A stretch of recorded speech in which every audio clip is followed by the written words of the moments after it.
In ancient Tamil texts, we hear of great saints such as Agasthyar, Tirumular, Bohar, Terayar, Yogamane and others.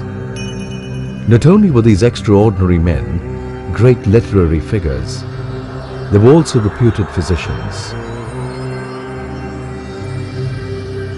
They lived during the Bhakti period in southern India, and alongside the development of Bhakti literature, they composed the tenets of a form of medicine that is practiced to this day, a form known as Siddha.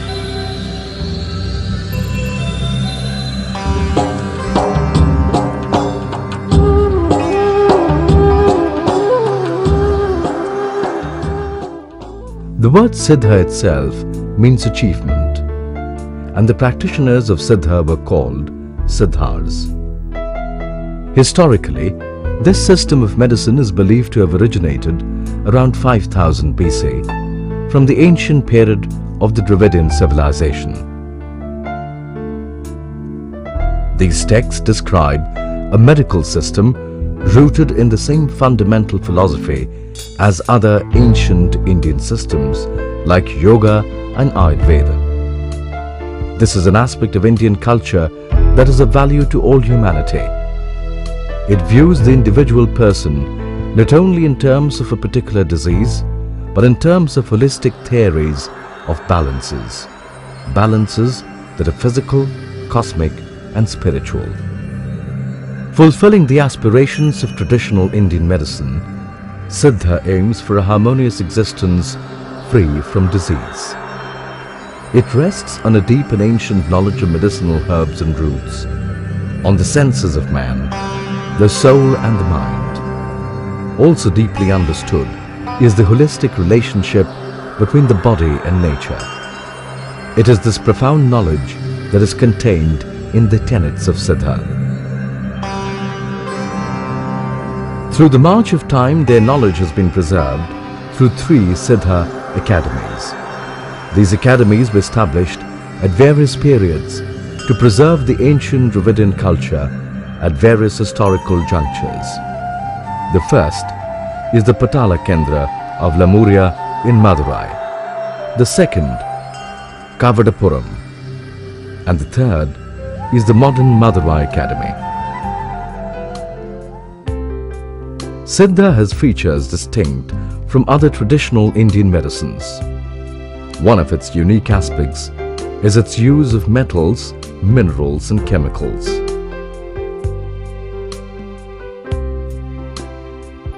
Here, the human body is considered to be made up of 96 tattvas or elements.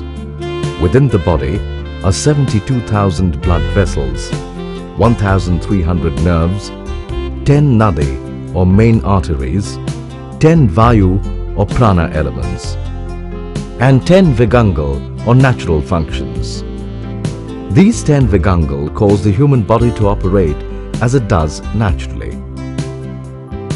As in Ayurveda, in Siddha too, the 3 dosha being Vat, Pit and Kaph are prevalent.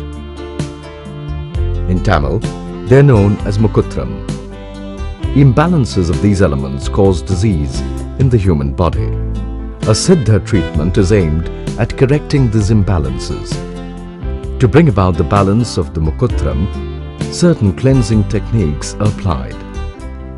These are basically the natural bodily functions of expurgation, medically enhanced and regulated.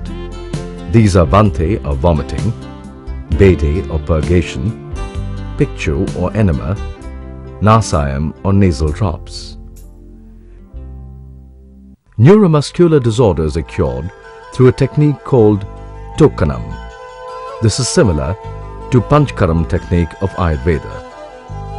The Siddha treatment happens through 5 basic methods and with the help of 12 medicinal oils.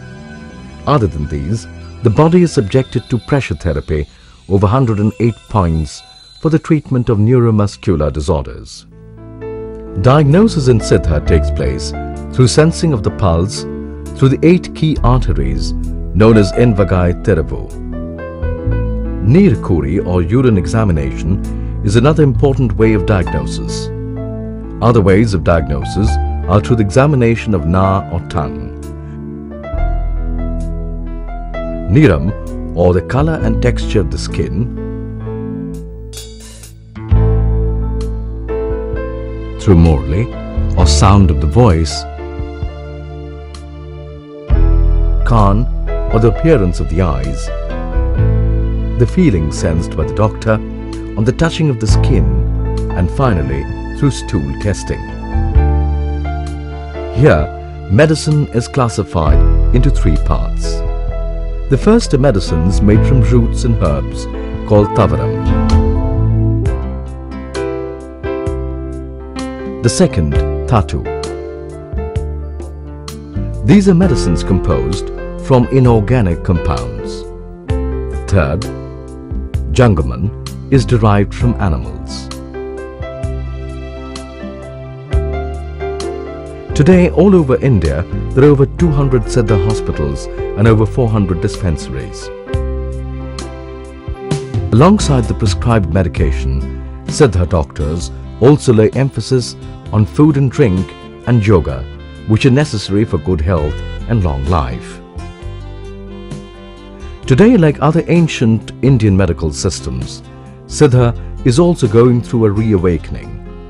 Formerly taught through the traditional Guru Siksha Parampara, today this medicine is being taught in colleges and in modern institutions. In Kerala and Tamil Nadu, there are several colleges that are teaching Siddha. Undergraduate courses are for 5.5 years, postgraduate for 3 years. The Government of India has established the National Institute of Siddha at Chennai, along with a 120-bedded Siddha hospital. The institute has the facility of postgraduate teaching in 6 subjects. It has been established as a joint venture with the state government of Tamil Nadu as an institute of excellence with an admission capacity of 5 students in each subject. Today, throughout India, there are about 14,000 Siddha doctors. Of them, about 12,000 are practitioners who were trained traditionally. Only 2,000 are from formal institutes. With increased academic facilities, this ratio will definitely change. The Siddha system of medicine is covered under the purview of the Drugs and Cosmetics Act 1940 and the Drugs and Magic Remedies Objectionable Advertisements Act 1954. Any violation of these acts and the rules made thereunder are punishable under the Act, and the state drug licensing authorities can initiate action against the manufacturers or persons who violate these acts. The effort is on to make the world benefit from this valuable medical system of ancient Indian tradition. This is not for recognition or the desire for reputation, but truly in the spirit of benevolence of Indian saints and seers for the good of all humanity.